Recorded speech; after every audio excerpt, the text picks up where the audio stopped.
I knew that moving to Morocco would change my life, but I couldn't predict how challenging it would be to tell the people that I loved that I was leaving. In the past, when I was living and working overseas, I was with my family. So being part of a family and traveling together as a family meant that wherever we were going together. But this time is different.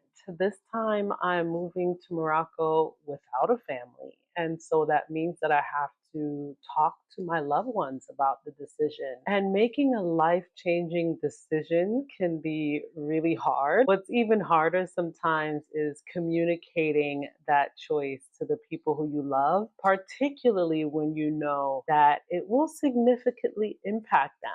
And so I hope you stay for this video until the very end, because at the end, I took an opportunity to talk to the people that I love and cherish, a few of them at least, and they have been able to share their thoughts as well. So that'll be at the end of this video. And when I think about my family, my family is relatively small. I have one sister here in New York, and she has one daughter who now lives and works in Atlanta.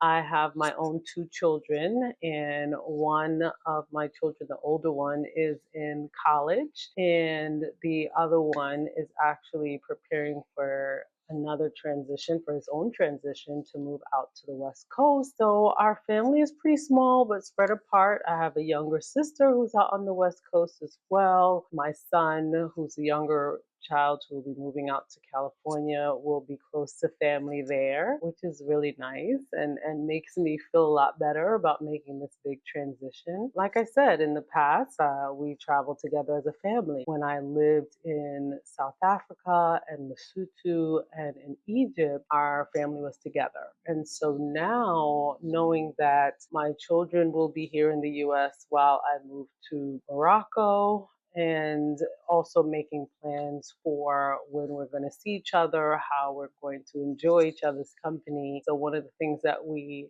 did was we had a family day. We went to Hershey Park in Pennsylvania. None of us had been to Hershey Park before, so that was a really special experience. It's valuable to acknowledge that when you know that you have limited time with people that you love, sometimes it causes you to make the most of the time you do have together. And so it becomes more about the quality of those interactions as opposed to the quantity. And that's something that I experienced the first time that I lived overseas, is because I knew that I had a limited amount of time with people that I wanted to spend time with. I was more intentional about making sure that we took advantage of the time that we had and we enjoyed the time that we had. And so a lot of those really memory making experiences were because we didn't know when we would see each other again.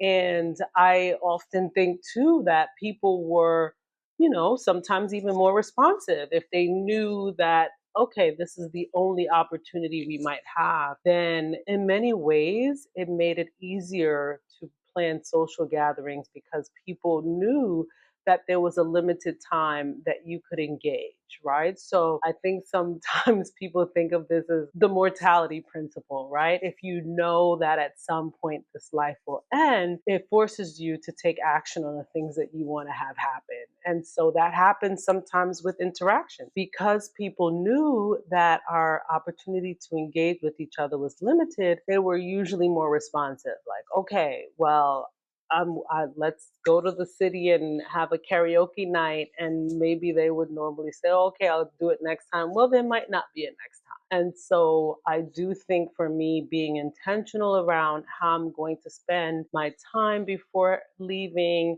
making sure that I'm reaching out to people that I want to spend time with and having conversations with them about what we can do together or how we can be together, because I know that it might be a while before that opportunity presents itself again. That's okay. I do think that we take our community, we take our connections, we take our friendships sometimes for granted. I don't think it's intentional. I just think we're so busy with life and with the day to day, getting through the day, relaxing when we have downtime. And so moments like this, I can be grateful for the fact that they force me to say, okay, so what do I have to do to make sure that I get to spend some time with the people that I care about? And if you have any ideas and suggestions, I know there are a couple places that I will travel to so that I can see people in one city. And it's not necessarily my hometown because I'm in New York, but I have people that I would want to connect to that are in the DC area, for example, making sure that if I can get to another area such as DC,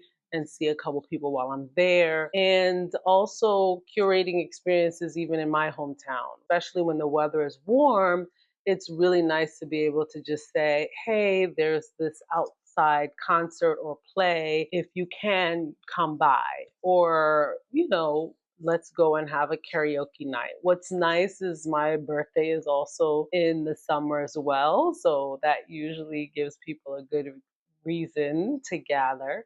And so for me, just taking those opportunities to be intentional about connecting with folks, and so that I'm not just focused on the logistics of moving, which is a lot.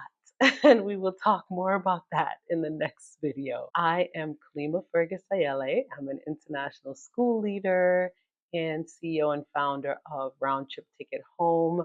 Right now, I'm talking about my upcoming move to Morocco. Morocco is in North Africa, and I will be there in an American school. So, looking forward to sharing more about my journey with you all, and take care. See you soon. Bye. Hi, everyone.